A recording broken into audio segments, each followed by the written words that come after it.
Yolova Qərbistana qədər müəyyən bu sahədə işlər görülmüşdür.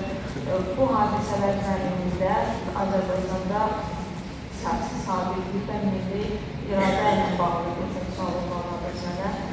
Siyasi sabitlik bir neçə məcbur istiqamətlə yanaşan ilk növbədə 2020-ci ildə bizim böyük zəfərimizdən sonra xalqın orduya, liderə və dövlətə inamı möhkəmləndir və bu da ölkədə siyasi sabitliyin təməllərini daha da möhkəmləndir.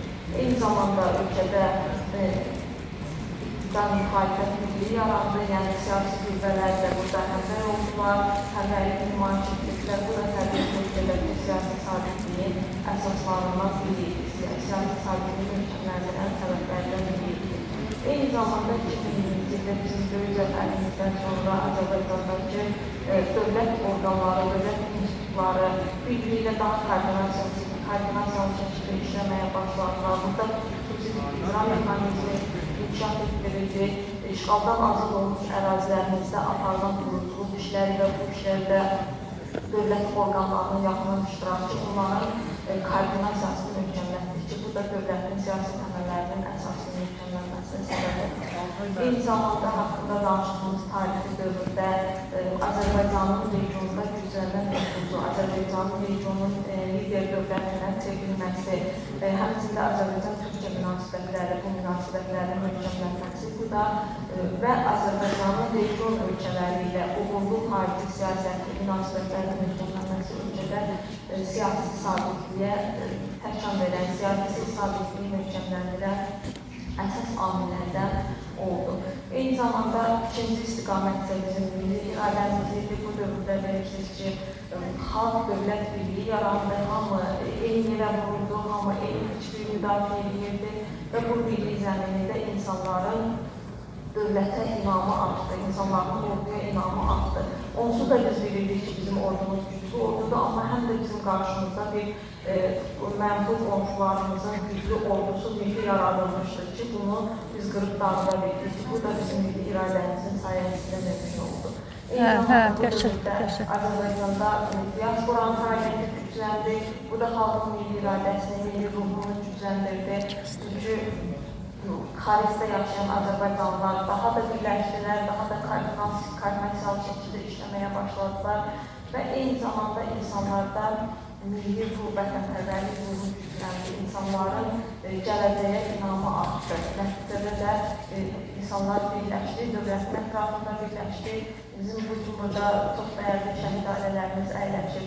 Bizim şəhidlərimizə, qazilərimizə insanların göstərdiyi diqqət qayğı dövlətimizlə birlikdə göstərdiyi diqqət qayğı, eyni zamanda bunu onların üzərindən bir vətəndaşlıq borcu bilməsi, bunların hamısı bizim milli ruhumuzu gücləndirən amillər idi.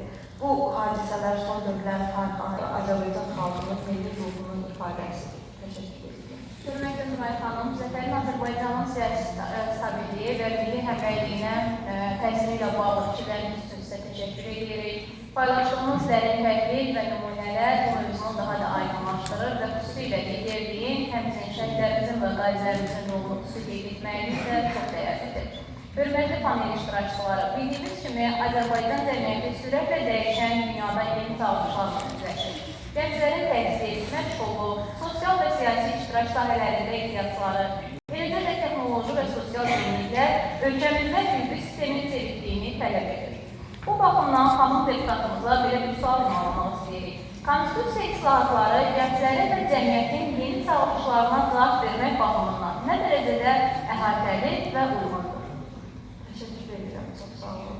Bilirsiniz ki, bu günlərdə biz konstitusiyadan suverenliyi ilə bağlı çoxlu tədbirlərin şahidi oluruq və bu yaxınlarda paytaxtda keçirilən tədbirlərin birinə ölkə başçımızın, cənab prezidentin ünvanladığı təbrik məktubunda bununla bağlı olan kişiləri öz əksini tapmışdı. Orada təxminən belə qeyd edirdik ki, Azərbaycanın siyasi ictimai inkişafı, dünyada baş verən siyasi hadisələr, eyni zamanda cəmiyyətdə baş verən inkişaf konstitusiya dəyişikliklərini zəruridir. Yəni, konstitusiya bizim ana qanunumuzdur, əsas qanunumuzdur, lakin konstitusiya dəyişməz bir qanun deyil. Cavab verin bir sənəd şəklində olmalıdır.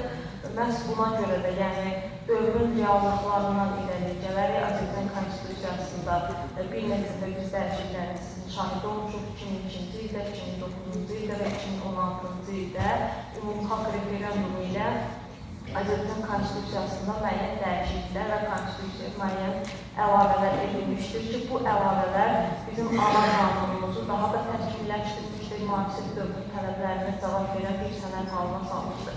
Əks təqdirdə biz dünyada gedən inkişafdan geri qalarıq, dünya çağırışlarına, reallıqlara, müasir dövrün çağırışlarına cavab verə bilmərik. Ona görə də Konstitusiyamız müasir dövrün tələblərinə uyğunlaşdırılmışdır. Bunu ölkə başçımız öz çıxışlarında qeyd edir. Eyni məqamda hörmətli Arzu müəllimə belə bir sual ünvanlamaq istəyirik. Gənclərin ictimai siyasi fəallığını artırmaq və dövlət idarəçiliyində iştirakını gücləndirmək məqsədi ilə fond tərəfindən hansı layihələr, tədbirlər həyata keçirilir? Çox sağ olun, Təbrizə xanım. Mən də bütün konferans iştirakçılarını salamlayıram. Məlumdur ki, ikinci onu qeyd etməliyəm ki, bizim vətən müharibəsinə kimi Azərbaycan gənclər siyasətinin əsas hədəfləri gənclərimizin milli mənəvi şuurunun inkişaf etdirilməsi, onların vətənpərvərlik ruhlarının daha da artırılmasından ibarətdir. Və çox sevindirici haldır ki, və 2-ci Qarabağ müharibəsindəki zəfərimiz bizim Azərbaycan gənclərinin nə qədər vətənpərvər, öz torpağına, bayrağına, nə qədər sevgi dolu olduğunu hər birimizə, eyni zamanda bütün dünya ölkələrinə bunu göstərdi. Bizim ölkəmizdə Azərbaycan gənclər siyasəti hər bir gəncin inkişafına istiqamətləndirir və hər bir gəncimiz bunu öz həyatında, fəaliyyətində hiss edə bilir, deyə bilər. Və ölkəmizdə gənclər siyasətini həyata keçirən əsas qurumlardan biri olan Azərbaycan Respublikası Gənclər Fondu da öz əsasnaməsinə uyğun olaraq bilirsiniz ki, Gənclər Fondunun əsas fəaliyyət istiqaməti gənclər siyasəti sahəsində elm, təhsil, mədəniyyət və digər sosial sahələrə yönəlmiş fəaliyyəti stimullaşdıran publik şəxsdir.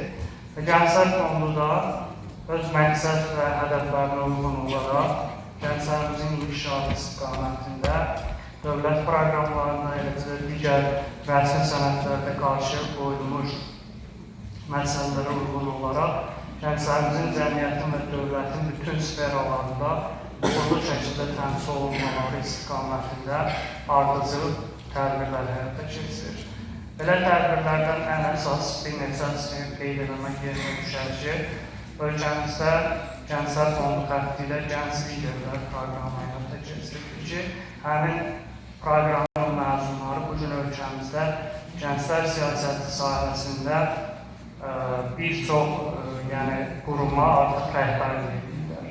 Bundan başqa yerli idarə etmədə gənclərimizin gücləndirilməsi proqramları həyata keçirilir. Elə bu il Konstitusiya və Suverenlik il çərçivəsində həyata keçirilən səyyar gənclər xidməti demək olar ki, başdan ayağa gənclərimizin hüquq və azadlıqları sahəsində maarifləndirilməsinə həsr olunmuşdur.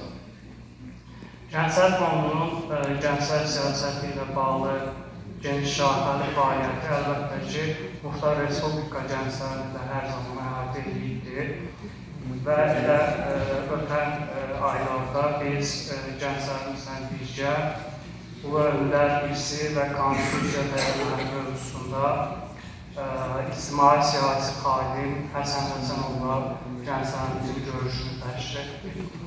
Əlbəttə ki, belə görüşlərin təşkili gənclərimizin yeni bilik bacarıqları əldə etməsinə, onlarda idarəçilik anlayışının formalaşmasına mühüm təsir göstərir.